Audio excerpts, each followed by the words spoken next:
Bengal watch পুজোর সেরা সম্মান পাওয়ার্ড বাই সানপ্লান্ট পরিবার। আজকের আশ্বাস, আগামীর বিশ্বাস।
প্রতিদিনের মতো এবারও বেঙ্গল ওয়াচের ক্যামেরা বেরিয়ে পড়েছে কলকাতা শহরের অলিতে গলিতে, যেখানে যে সুন্দর থিম থেকে শুরু করে সেখানকার পরিকল্পনা এবং চিন্তাধারা সবকিছু তুলে ধরছি আমরা বেঙ্গল ওয়াচের পর্দায়। আজকে আমি যেখানে এসে পৌঁছেছি সেটা বলার আগে আমি একটা ছোট কবিতার লাইন বলতে চাই। কুমোরপাড়ার গরুর গাড়ি বোঝাই করা কলসি হাড়ি। না, এখানে কোনো কলসি হাড়ি মাটির এরকম কোনো কথাই নেই, কিন্তু এই মণ্ডপে প্রবেশ করলে সেই গ্রাম্য পরিবেশে যে একটা আবহাওয়া সেটা কিন্তু খুব সুন্দরভাবে এখানে ফুটে উঠেছে। আমাদের আধুনিক জীবন থেকে অনেক কিছুই বিলুপ্ত হয়ে গেছে, কিন্তু আপনি যদি গ্রামের দিকে যান দেখবেন সেখানে ধামা, কুলো এরকম মানে বাঁশের জিনিস যেগুলো ওখানে প্রতিনিয়ত ব্যবহার হয়, আর সেগুলোকে এরা পুজোর মণ্ডপ তৈরিতে কাজে লাগিয়েছে। আমি এই মুহূর্তে রয়েছি ৩ নম্বর এয়ারপোর্ট গেট সার্বজনীন দুর্গোৎসবে, আর আমার সাথে রয়েছে এখানকার কর্মকর্তারা। ওনাদের মুখ থেকে জেনে নেব এখানকার পুজোর পরিকল্পনা কিভাবে ওরা করেছে। আমরা ভেবেছিলাম যে ক্ষুদ্র কুটির শিল্প যেভাবে ভারত সরকার যেভাবে বলছে টোটালটাই শিল্প, কিন্তু আমরা এই ছোট্ট এই বাঁশ দিয়ে যে এত সুন্দর করে কিছু করা যায় সেই শিল্পটাকে মানুষের কাছে, সাধারণ মানুষের কাছে আনার জন্য আমরা এই পুজো মণ্ডপে এই জিনিসটা করেছি।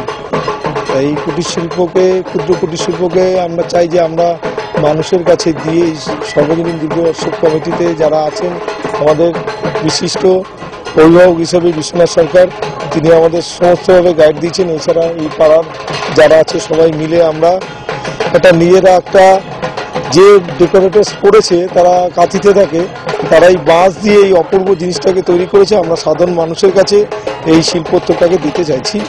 এই হচ্ছে আমাদের আপনাদের কাছে এইটাই বলার কথা। এখানে যেটা আপনার দেখা যাচ্ছে এবারে মণ্ডপ সজ্জা ছাড়াও যে প্রতিমা এখানে আপনারা করেছেন সেগুলো কিন্তু আপনারা বেত এবং ফুলও ইউজ করেছেন। এইখানে বেত না, সবটাই আমরা বাঁশের করেছি, এবং আমরা এটাই বোঝাতে চাইছি যে শিল্প তো সবটাই, কিন্তু যে বাঁশ দিয়ে এই যে সুন্দরভাবে করা যায় মূর্তিগুলো, এই আইডিয়াটা মানুষের কাছে আমরা দিতে চাইছি। কারণ আমরা সাধারণত দেখেছি মাটির বা এই ধরনের হয়, কিন্তু বাঁশ দিয়ে সাধারণত হয়নি। সেটাই আমরা এই আইডিয়াটা মানুষের কাছে দিতে চাইছি যে বাঁশ দিয়ে এই ক্ষুদ্র কুটির শিল্প এইভাবে করতে পারে, সেই নমুনাটা আমরা সবাইকে দিতে চাইছি, এবং মানুষ যাতে এটা দেখে আনন্দ পায়। তাহলে যারা রয়েছেন বেঙ্গল ওয়াচের ওপারে, তারা যদি এখনো পর্যন্ত এই মণ্ডপ সজ্জা দেখে না থাকেন তাহলে চলে আসুন। এমনিতেই তো আমরা দেখিয়ে দিচ্ছি বেঙ্গল ওয়াচে, তাও যদি আপনাদের মনে হয় যে আপনারা চাক্ষুষ দেখতে চান তাহলে অবশ্যই আপনাকে আসতে হবে ৩ নম্বর এয়ারপোর্ট গেটে সার্বজনীন দুর্গোৎসবে।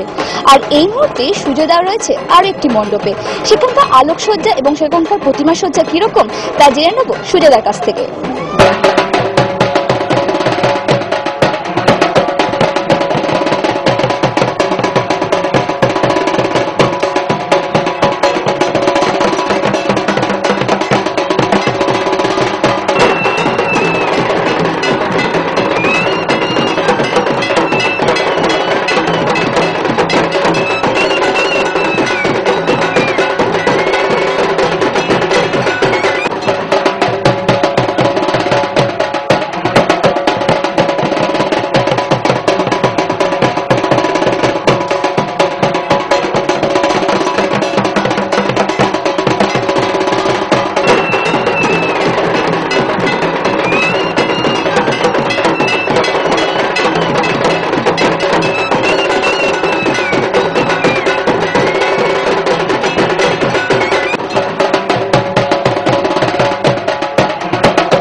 লাল নীল সবুজের মেলা বসেছে।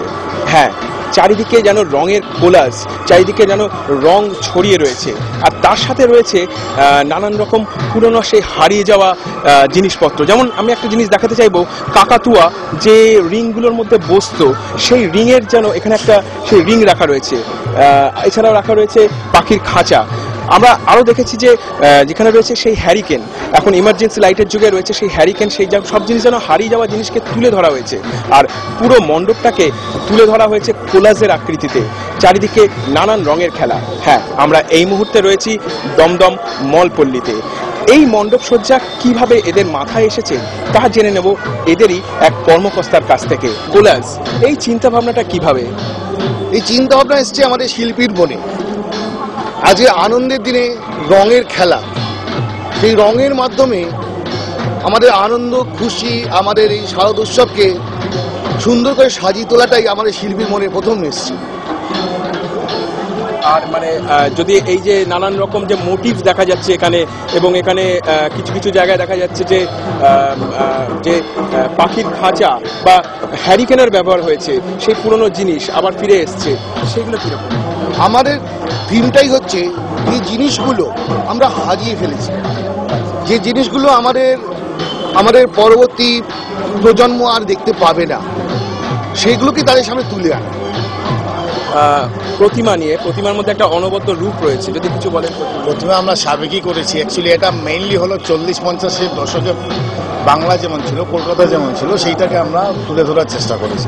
যার জন্য আপনি হ্যারিকেন দেখছেন, টোলের পণ্ডিত দেখছেন, সন্দেশের ছাঁচ দেখছেন, পুরনো রেকর্ড প্লেয়ার দেখছেন, তার সাথে মানিয়ে 40-এর দশকে বা 50-এর দশকে প্রতিমা যেরকম হতো সেই রূপ করা হয়েছে। আপনি যদি দেখেন তাহলে দেখবেন সিংহটা অনেকটা ঘোড়ার মতো দেখতে। অ্যাকচুয়ালি সিংহ দেবীকে দিয়েছিলেন, উপহার দিয়েছিলেন হিমালয়ে সেই সময় এইরকমই সিংহ হতো। সেই জন্য এই পুরো রূপটা ওই 40-এর দশকে পুরো রূপটাকে আমরা তুলে ধরেছি। আচ্ছা, এই দমদম মলপল্লী এই সার্বজনীন পুজো ছাড়া আর সামাজিক আর কি কি কাজ করছে? আমাদের পুজো ছাড়া আমরা সামাজিক কাজ করি, যেমন ধরো কোনো blood donation camp, health check up, দুস্থ মানুষ সাহায্য করা, থ্যালাসেমিয়া পেশেন্টদের টাকা হেল্প করা, আমরা বিভিন্ন সময় বিভিন্ন কাজ করে থাকি। সেটা জিজ্ঞেস করবো যে আপনাদের পুজোতে এবার বাজেটটা কিরকম? বাজেট আর বুঝতেই পারছেন, মেয়েদের বয়স জিজ্ঞেস করতে নেই। আচ্ছা, যাই হোক, আমাদের বাজেট মোটামুটি 10-এর ওপরই। আচ্ছা, সাংস্কৃতিক অনুষ্ঠান বা কিছু? সাংস্কৃতিক অনুষ্ঠান আমাদের ওপেনিং এর দিন হয়েছে, যেদিন আমাদের উদ্বোধন করেছিলেন, অর্থাৎ পঞ্চমীর দিন আমাদের সাংস্কৃতিক অনুষ্ঠান হয়েছে। ওদিনকে শ্যামল মহারাজ আমাদের উদ্বোধন করেছিলেন, এবং আবার এখন এই ভিড়ের মধ্যে ভিড়টা মিটে গেলে আমাদের দশমীর পরে একটা বিজয় সম্মেলন করে আমাদের আবার একটা অনুষ্ঠান হবে। কারণ এই ভিড়ের মধ্যে অনুষ্ঠান করে একটু অসুবিধা হয় বলে আমরা এই ভিড়ের মধ্যে, কিন্তু আমাদের জায়গার পরিসরটা খুব কম, তাই সেই জন্য আমরা এই ভিড়টা কেটে গেলে আবার নতুন করে আরেকটা প্রোগ্রাম করি। আপনার নাম আর ডেজিনেশন? আমার নাম চন্দন গাঙ্গুলি, আমি একজন এখানকার উদ্যোক্তা বা অর্গানাইজার। আমি রজত গুপ্ত, চিফ অর্গানাইজার। আমি একজন মেম্বার। আচ্ছা, বেঙ্গল ওয়াচ পুজোর সেরা সম্মান, পাওয়ার্ড বাই সানপ্লান্ট পরিবার। আজকের আশ্বাস, আগামীর বিশ্বাস।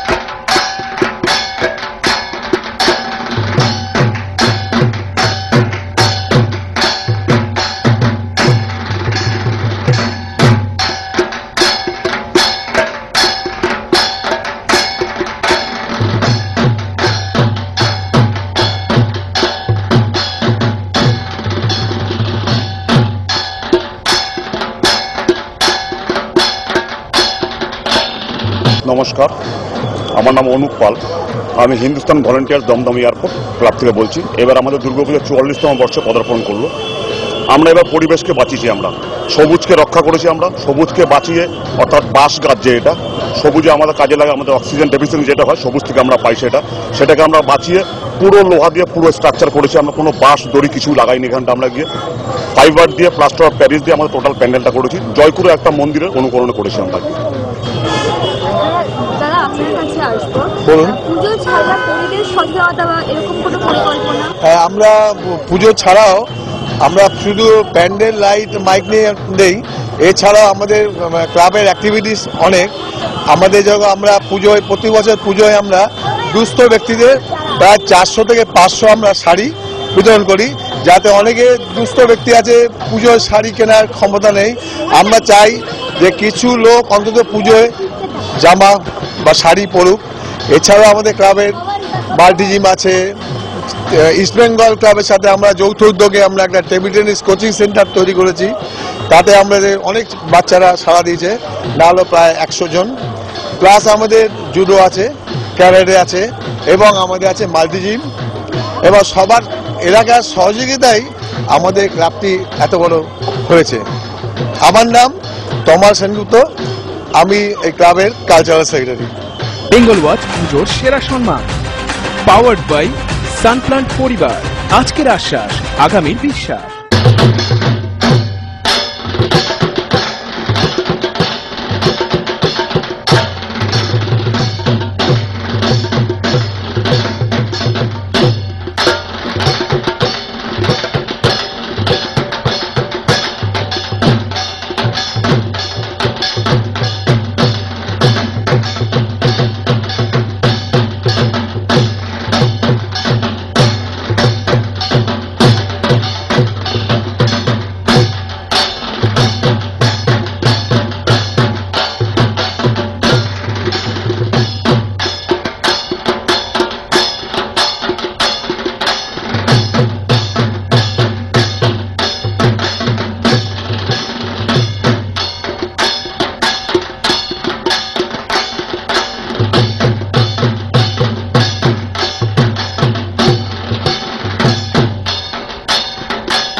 মাতৃশক্তির আরাধনা এবার মেতে উঠেছেন মহিলারাই। বেঙ্গল ওয়াচে দুয়ারে দুর্গা অনুষ্ঠানে আমরা রয়েছি এই মুহূর্তে বেলঘড়িয়ার নেতাজি পল্লীর এ ব্লকে। আমার সঙ্গে রয়েছে সোমা। আমরা এই মুহূর্তে যাদের কাছে রয়েছি তারা মূলত মহিলা, এবং মহিলাদের দ্বারাই এই পুজোটা সংগঠিত, মহিলাদের দ্বারাই এই পুজোটা পরিচালিত। পুরুষরাও আছেন কিন্তু তাদের সহকারী হিসাবে। আমার সহকারী সোমা রয়েছে, আমি সোমাকে বলবো এখানে যারা মহিলা রয়েছেন তাদের সঙ্গে একটু কথা বলে নিতে, কিভাবে তারা পুজোটা সংগঠিত করছেন। সবার আগে বলি, নারী শক্তি কখনোই সম্পূর্ণ হয় না পুরুষ শক্তি ছাড়া। সুতরাং নারী পুরুষ একত্রে মিলেই শক্তি তৈরি হয়, এবং তৈরি হয়েছেন দুর্গা। এভাবেই চলছে আজকের দিনটা। আজকে আমরা এখানে চলে এসেছি আর জানবো এখানে দিদি, বৌদি, মাসিমারা কিভাবে পুজো কাটাচ্ছেন, কেমন করে এই পুজো শুরু হলো, কখন কিভাবে এখানে সব কাজকর্ম চলে, সব শুনে নেব। আমরা আলাপ করব এখানে প্রথম সারিতে যেসব বৌদিরা বসে আছেন তাদের দিয়ে। আপনার নাম? ভারতী মিস্ত্রি। কত দিনের পুজো এটা? এটা এই বছরই হয়েছে, প্রথম পুজো, এটা প্রথম পুজো আমাদের। আপনার নাম? রমাদি। কিরকম করে আনন্দ করেন এখানের পুজোতে? খুব আনন্দ হচ্ছে, মানে একদিন মাত্র গেল, পঞ্চমী ষষ্ঠী মাত্র 2 দিন হয়েছে, খুব আনন্দ হচ্ছে। আমরা গত 1 বছর ধরে এই চেষ্টা চালিয়ে গেছি। 1 বছর পরে আজকে যে এইখানে একটা জায়গায় আসতে পেরেছি আমরা সবাই, এর জন্য খুবই আনন্দ আর গর্বিত সবার, মানে পাড়ার লোক শুদ্ধ সবাই খুব আনন্দিত। আচ্ছা, সবাই তো খুব আনন্দ করছে, তবে একটা প্রশ্ন কিন্তু বারবার মনে ধাক্কা মারছে যে রান্না বান্না সব ছেড়ে কিভাবে এই পুজোটা চলছে, কেমন করে এই পুজোয় সবাই মিলে আনন্দ করে চলেছে। আমরা জেনে নেব এখানের আরেকজন, একটু আমাদের জেঠিমা গোছের হলে ভালো হয়, একটু জেঠিমাই বলছি। জেঠিমা, আপনি আপনার নাম বলুন। সন্ধ্যা সাহা। সন্ধ্যা সাহা, আপনি একটু আমাদের বলুন যে এই রান্না বান্না, সংসার, এই অফিস যাওয়া, এই বাড়ি ফেরা, তার মাঝখানে এই পুজোটা কেমন করে কাটছে? পুজোর দিকে আমরা বেশি ঝোঁক দিচ্ছি, রান্না বান্না আপাতত বন্ধ, পুজো শেষ হলে পরে সবকিছু হবে। তাহলে কিন্তু এখানকার মহিলা প্রত্যেকেই রান্না বান্না বন্ধ করে মেতে উঠেছে দুর্গাপুজোতে। পুজোর কদিন কিন্তু ছুটি আনন্দ, থাকবে না কোনো গ্লানি, কোনো ক্লান্তি, কোনো দুঃখ, কোনো কষ্ট। এবার আমরা সৈকতকে এখানে আসতে বলবো এবং সৈকত যদি বৌদিদের কাছ থেকে আরো কিছু আমাদের তথ্য দিতে পারে আমরা আমাদের দর্শক বন্ধুদের কাছে সেগুলো পৌঁছে দেব।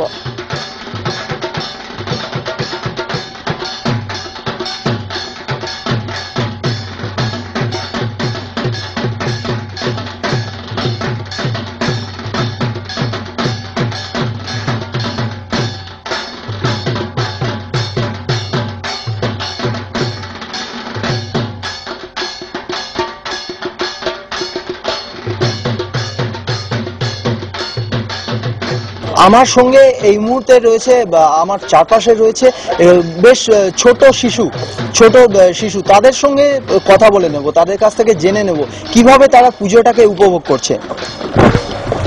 তোমার নাম? ঝর্ণা মন্ডল। কোন ক্লাসে পড়ো তুমি? 5-এ। এবারে পুজোয় কটা জামা কাপড় হয়েছে? 2টো। কে কে দিয়েছেন? আমার মা আর দিদা। আমরা আর একটু আর কয়েকজনের সঙ্গে কথা বলে নেব, তারা কিভাবে এনজয় করছে পুজোটাকে বা পুজোটাকে উপভোগ করার বিষয়বস্তু তাদের কাছে কি একটু জেনে নেব। দিদি, আপনার নাম? মীরা বিশ্বাস। আপনি কতদিন এখানে এসেছেন? আমি এসেছি এইখানে, আমার বিয়ে হয়েছে 8 বছর হয়ে গেল। এইখানে প্রথম আমাদের মানে নারী শক্তি বলতে আমরা কয়েকজন খুব উদ্যোক্তা ছিলাম। আমাদের এই পাড়াতে কোনো পুজো হতো না, আমাদের খুবই কষ্ট হতো। তারপরে এবছর আমরা সবাই মিলে পাড়া সকলে মিলে মানে প্রচেষ্টা করে সবাই মিলে আমরা এই পুজোটা করছি এবং আমাদের প্রচুর প্রচুর পরিমাণে আনন্দ হচ্ছে। এই পুজোর যে প্রত্যেক পুজোর একটা ফান্ড থাকে, সেই ফান্ডটাকে আপনারা কিভাবে সংগ্রহ করছেন? আমরা ফান্ডটা পুরো আমাদের পাড়া থেকেই মানে এবলোক পাড়াটা থেকেই পুরো চাঁদা হিসাবে মানে যেরকম পেরেছে সাহায্য করেছে। তারপরে আমরা নিজেরাই মানে নিজেদের ঘর থেকেই মানে সবাই কিছু কিছু দিয়ে মানে আমাদের পুজোটা আমরা তৈরি করছি। আজকে তো সপ্তমী, তো সপ্তমীর দিনে কি কি রান্না করেছেন আপনার? সপ্তমীর দিনে সাধারণত সকালবেলাটা পুজোই ছিল, পুজোটাই আমাদের মানে 11টা পর্যন্ত কেটে গেছে। তারপরে গিয়ে আর সেরকম কিছুই হয়নি, তাও ভাত ডাল এরকমই হয়েছে। ঠাকুর দেখতে বেরিয়েছেন? হ্যাঁ, এখন আজকে সবে সপ্তমী হচ্ছে, দেখি চেষ্টায় আছি বেরোবো। আমাদের নিজেদের পুজো আমাদের এখানে তো থাকতেই হবে, তাছাড়াও আমরা বেরোবো চেষ্টা করব। অনেক ধন্যবাদ এনাকে। আমার সঙ্গে রয়েছে সোমার সঙ্গেও আরো প্রচুর মহিলা এখানে জড়ো হয়েছেন। মূলত এটা মহিলাদের পুজো, মাতৃশক্তির আরাধনা। আরো একবার বলছি, মাতৃশক্তির আরাধনায় মহিলারাই মেতে উঠেছেন। আর সোমা, তুমি তোমার চারপাশে যেসব মহিলা রয়েছে বা ওইদিকে আরো কিছু মহিলা রয়েছে, তাদের সঙ্গে কথা বলে নাও, তারা কিভাবে পুজোকে এনজয় করছে। আমার পাশেই রয়েছে একজন সুন্দরী বৌদি, দেখুন শুরু থেকে সাজগুলো একদম পুরো মা দুর্গার মতো।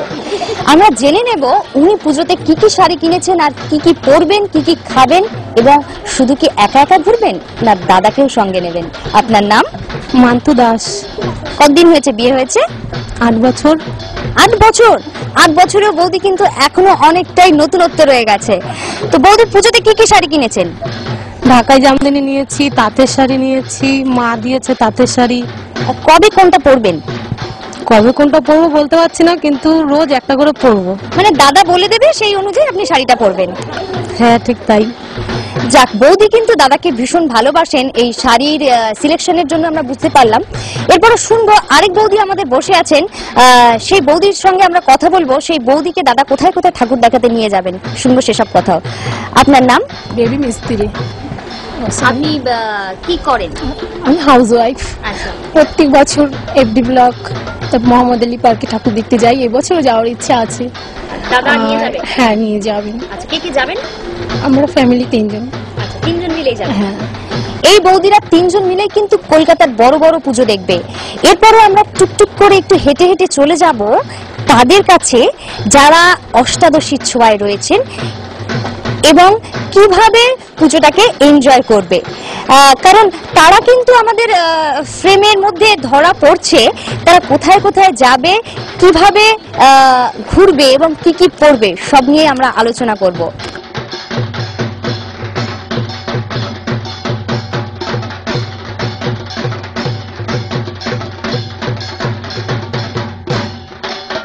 নেতাজি পল্লী এ ব্লকের পুজোয় আমরা চলে এসেছি এবার অষ্টাদশীদের কাছে। দেখতেই পাচ্ছেন আমার বাঁদিকে সারি সারি অষ্টাদশীরা বসে আছে। শুনবো তাদের পুজোটা কেমন করে কাটে। সত্যি কি বয়ফ্রেন্ডের সঙ্গে ঘুরতে যাবে, না বাবা মাকে লুকিয়ে লুকিয়ে যাবে?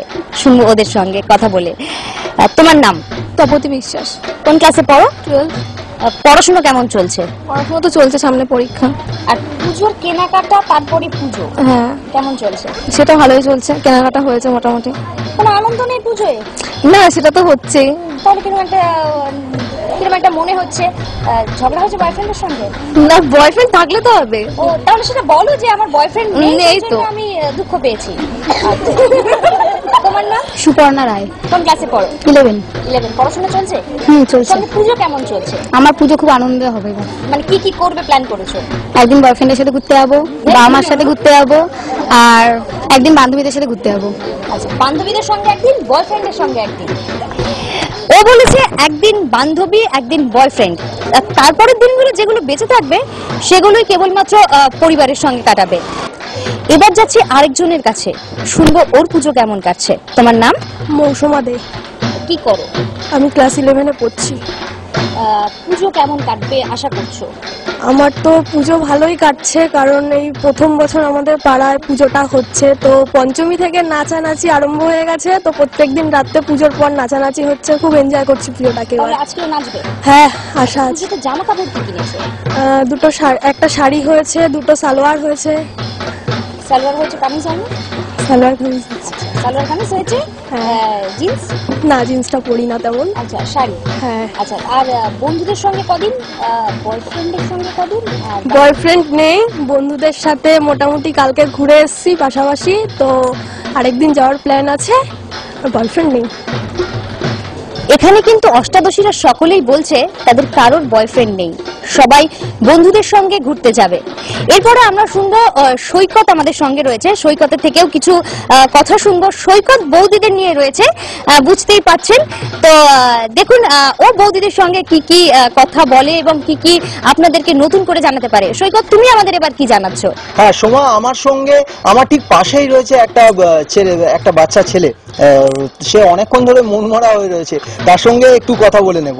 তোমার নাম কি? সুমন দে। সুমন দে। কোন ক্লাসে পড়ো তুমি? 2B। আচ্ছা, এই পুজো কেমন কাটছে এখনো পর্যন্ত? ভালো। ভালো কাটছে। জামা কাপড় কটা হয়েছে? 5টা। 5টা? কে কে দিয়েছেন? বাবা, পিসি। আচ্ছা, আরো অনেকেই জামা কাপড় দিয়েছে, তাই তো? কি খাওয়া দাওয়া হচ্ছে এই পুজোতে? কি খেতে ভালো লাগে? আইসক্রিম। পুজোর সময় ঠাকুর দেখবে তো? সিনেমা দেখছো? সিনেমা দেখো না? কি পড়াশোনা ছাড়া আর কি করতে ভালো লাগে? খেলতে। সুতরাং আমার এই ছোট্ট বন্ধুটি কিন্তু সবাই থেকে একটু আলাদা রকম।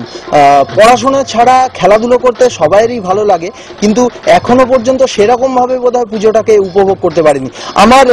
এতক্ষণ আমরা মহিলাদের কথা শুনলাম, প্রচুর মহিলা এখানে জড়ো হয়েছেন। আবারও বলছি, মাতৃশক্তির আরাধনায় মহিলারা এই পুজোর থিম। কিন্তু মহিলাদের সঙ্গে পুরুষরা যদি যথাযথ সঙ্গ না দেন তাহলে কিন্তু যে কোনো জিনিস সেটা পূর্ণতা পায় না। আমার পিছনেই রয়েছেন বেশ কয়েকজন বয়স্ক পুরুষ, তাদের সঙ্গে কথা বলে নেব। আমাদের ইচ্ছে ছিল এই পল্লীর সকলকে নিয়ে মহামিলনের একটা চেষ্টা, এবং সেটাতে মহিলারা যে উদ্যোগ নিয়েছে তাদের পিছন থেকে আমরা সহযোগিতা করেছি, এবং এটা করতে পেরে পল্লীর সকলকে আনন্দ দিতে পেরে আর কি আমি এবং আমাদের পল্লীর সকলে আমরা খুব আনন্দিত এবং খুশি। আমার জীবনে এটা আমি বলতে পারি এটা একটা শ্রেষ্ঠ, সেরা এবং যাকে বলা মাইল স্টোন বলতে পারেন, আমার লাইফের একটা মাইল স্টোন হিসেবে এটাকে আমি নিয়েছি। আমরা অনেকক্ষণ কথা বলে নিলাম বয়স্ক মানুষজনদের সঙ্গে, গুণীজনদের সঙ্গে, যারা অনেক অভিজ্ঞ মানুষদের সঙ্গে। আমার সঙ্গে রয়েছে সোমা রয়েছে ছোটদের সঙ্গে। তারা কিভাবে পুজোটাকে উপভোগ করছে, সোমা তুমি বলো। তাদের সঙ্গে কথা বলে নাও, তারা কিভাবে পুজোটাকে উপভোগ করছে। আমার সঙ্গে রয়েছে আমার ডান দিকে একগুচ্ছ কচিকাঁচা। এই কচিকাঁচারাও তো পুজোতে আনন্দ করতে চায়, পরতে চায় নতুন জামা, ঘুরতে চায় নানান জায়গায়, সঙ্গে চাই বেলুন, আইসক্রিম, কোল্ড ড্রিঙ্কস, যা ইচ্ছে তাই কিন্তু এই পুজোতে চলবে। আমরা জেনে নেব ওরা কি করে পুজো কাটাচ্ছে। তোমার নাম? স্বস্তিকা দাস। পুজোতে কি কি করবে? পুজোতে খুব মজা করব। জোরে বলো। পুজোতে খুব মজা করব। আইসক্রিম কটা খাবে? একটা আইসক্রিম। আর ফুচকা? ফুচকা দুটো। ফুচকা দুটো? কেন আমি এসব বেশি খাই না। এসব বেশি খাও না। ও কিন্তু খুব স্মার্ট। ও কিন্তু বললো ও একটা আইসক্রিম খাবে আর দুটো ফুচকা খাবে। ও কিন্তু এসব বেশি খায় না, বড় হলে খাবে। ভবিষ্যৎ প্রজন্ম নিয়েই কিন্তু আমার কাজ চলছে এখন। আলাপ করব আরেকজনের সঙ্গে। তোমার নাম? সৌরভ মিস্ত্রি। কি করো? কোন ক্লাসে পড়ো? 4 এ। ক্লাস 4 এ পড়ো। কটা জামা হয়েছে পুজোয়? 9টা 8টা। 6 পকেট, জিন্স, টি শার্ট সব হয়েছে। পুজোতে কি কি খাবে বলো? আমি ফুচকা, আইসক্রিম, বিরিয়ানি, অনেক কিছু আইটেমস আছে। নিজে ভাবতে পারছি আমি কি খাবো। নিজে ভাবতে পারছো না? মানে সবকিছু একদম? আমি এখন লিস্ট বানাচ্ছি, কিছু এখন মনে আসছে না কি কি খেতে পারবো। আরে বাপরে, লিস্ট বানাতে হবে, তারপরে লিস্ট একবার দেখবে আর একবার খাবে। আমরা জানি যে মাসের বাজার, অর্থাৎ সবজি বাজার হোক কিংবা কোনো গ্রসারির কিছু হোক, সেগুলো লিস্ট অনুযায়ী হয়। এরা কিন্তু এতটাই খাওয়াতে উৎসাহী পুজোর সময় যে লিস্ট বানিয়ে নিয়ে যাবে এবং সেই লিস্ট মিলিয়ে মিলিয়ে খাবে। এভাবেই চলবে আমাদের পুজো পরিক্রমা। কচিকাঁচাদের থেকে সমস্ত পুরুষ মহিলা সবার থেকে আমরা শুনে নিলাম এই পুজোর পরিকল্পনা বা এই পুজো সম্বন্ধে। এবারে আমরা সরাসরি চলে যাব এই পুজোর সম্পাদিকার কাছে। তার কাছ থেকে জেনে নেব কিভাবে তারা পুজো সংগঠন করছেন বা ভবিষ্যতের পরিকল্পনা কি। আপনার নাম? এবছর আপনারা যে প্রথম পুজো করছেন তার পরিকল্পনাটা কিভাবে শুরু করেছেন? আমরা পরিকল্পনা করেছিলাম পাড়ার থেকে, পাড়ার চাঁদা থেকে। আমরা বাইরের চাঁদা কোনো কাটিনি, পাড়ার থেকে মাসে মাসে চাঁদা কেটে আমাদের এই পরিকল্পনা। কতদিন আগে থেকে? 1 বছর ধরে। এই 1 বছর, গত 1 বছর ধরে করছি। মানে 1 বছর ধরে আপনারা সদস্য যারা আছেন তারা নিজেদের থেকেই করছি চাঁদা দিয়ে। এই এর পরের বছর পুজোগুলো কিভাবে? আমরা ভেবেছি এইভাবেই চলবে আমাদের পুজোটা। আমরা বাইরের চাঁদা আশা করছি না করবো। এবছর তো বলতে গেলে প্রত্যেকটা জিনিসের দাম মানে একেবারে লাফিয়ে লাফিয়ে বেড়ে চলেছে। তো সেই দিক থেকে দেখতে গেলে পুজোর আর্থিক দিকটা কোনো ক্ষেত্রে কি কোনো ব্যাহত হয়েছে বা বাধা? না, এখনো আসেনি, সেরকম ভাবে বাধা আসেনি। আমাদের ভালোভাবেই হয়েছে পুজোটা। পরবর্তী পুজোগুলোতে বিভিন্ন ধরনের পুজো আছে, অনেক বড় বা মাঝারি পুজো আছে যারা পুজোর সময় বিভিন্ন সমাজসেবামূলক কাজ করে। তো পরবর্তী বছরগুলোতে আপনাদের সেরকম কোনো পরিকল্পনা? এখন আমরা সেটা ভেবে উঠতে পারিনি, চিন্তাধারা করিনি। দেখি আগামী বছর যদি পারি করতে তাহলে তো ভালোই হয়, চেষ্টা করব। এইরকম একটা ছোট্ট পরিসরের মধ্যে প্রথম বছর পুজো শুরু করেছেন, কিন্তু এই পুজোর মাহাত্ম্য যেটা, যে মহিলারা মিলেই এই পুজোটাকে মূলত সংগঠিত করছেন। সব থেকে বড় কথা, আমাদের সমাজে মহিলারা যদি এগিয়ে না আসেন তাহলে কিন্তু সমাজ এগিয়ে যেতে পারবে না। আর এই ধারাটা, এই বার্তাটা কিন্তু সারা বিশ্বকে ছড়িয়ে দিতে চাইছেন তারা।